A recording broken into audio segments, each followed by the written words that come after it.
କୁଲଢିଆ ଅଭୟାରଣ୍ୟରେ ହାତୀ ମାରି ଦାନ୍ତ ଲୁଟି ନେବା ଘଟଣା। ସବୁଜ ବାହିନୀଙ୍କୁ କୋର୍ଟ ଚାଲାଣ ବେଳେ ଗାଡ଼ି ଅଟକାଇଲେ ସମ୍ପର୍କୀୟ। କୁଲଢିଆ ଅଭୟାରଣ୍ୟରେ ହାତୀ ମାରି ଦାନ୍ତ ଲୁଟି ନେଇଛନ୍ତି ଦୁର୍ବୃତ୍ତ। ସବୁଜ ବାହିନୀଙ୍କୁ କୋର୍ଟ।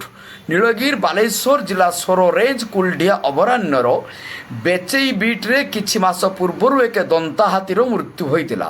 ଏହି ଘଟଣାକୁ ଲୁଚାଇବା ପାଇଁ କାର୍ଯ୍ୟରତ ଫରେଷ୍ଟ ଗାର୍ଡ ପଦ୍ମଲୋଚନ ପାତ୍ରଙ୍କ ନିର୍ଦ୍ଦେଶରେ 4 ଜଣ ସବୁଜ ବାହିନୀ ହାତୀର ଶବକୁ ଫିଙ୍ଗି ଦେଇଥିଲେ। 6 ମାସ ପରେ ଏହି ଘଟଣା ଜଣାପଡ଼ିଥିଲା। ବେତେଇ ଅଞ୍ଚଳର ସବୁଜ ବାହିନୀ ପରମା ବେହେରା, ମହେଶ୍ୱର ବେହେରା, ପ୍ରଫୁଲ୍ଲ ଦେହୁରୀ, ବୁଲୁ ଦେହୁରୀ ସମେତ ଗାର୍ଡ ପଦ୍ମଲୋଚନ ପାତ୍ରଙ୍କୁ କୋର୍ଟ ଚାଲାଣ ବେଳେ ଉତ୍ତେଜନାମୂଳକ ପରିସ୍ଥିତି ସୃଷ୍ଟି ହୋଇଛି।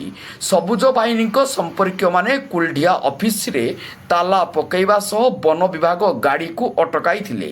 ନୀଳଗିରି ପୋଲିସ ପହଞ୍ଚି ବୁଝାସୁଝା କରିବା ପରେ ସମସ୍ତଙ୍କୁ କୋର୍ଟ ଚାଲାଣ କରାଯାଇଛି। ସବୁଜ ବାହିନୀଙ୍କ ସମ୍ପର୍କୀୟ ସେମାନଙ୍କୁ ନିର୍ଦ୍ଦୋଷ ବୋଲି କହୁଥିବା ବେଳେ ଫରେଷ୍ଟର ଏଭଳି କିଛି ହୋଇନଥିବା କହିଛନ୍ତି। ସୂଚନା ଅନୁଯାୟୀ ଗତ ଜୁଲାଇ ମାସରେ ହାତୀଟିର ମୃତ୍ୟୁ ହୋଇଥିବା ଜଣାପଡ଼ିଛି। 1.5 ବର୍ଷ ଭିତରେ କୁଲଢିଆ ଅଭୟାରଣ୍ୟରେ 12ରୁ ଅଧିକ ହାତୀଙ୍କର ମୃତ୍ୟୁ ହୋଇଥିବା ଜଣାପଡ଼ିଛି, ଯାହାକି ଡିଏଫ୍ଓଙ୍କ କାର୍ଯ୍ୟଦକ୍ଷତା ଉପରେ ପ୍ରଶ୍ନବାଚୀ ସୃଷ୍ଟି କରିଛି। ନୀଳଗିରିରୁ ମନୋଜ ମହାନ୍ତିଙ୍କ ରିପୋର୍ଟ, ଜନତା ଏକ୍ସପ୍ରେସ।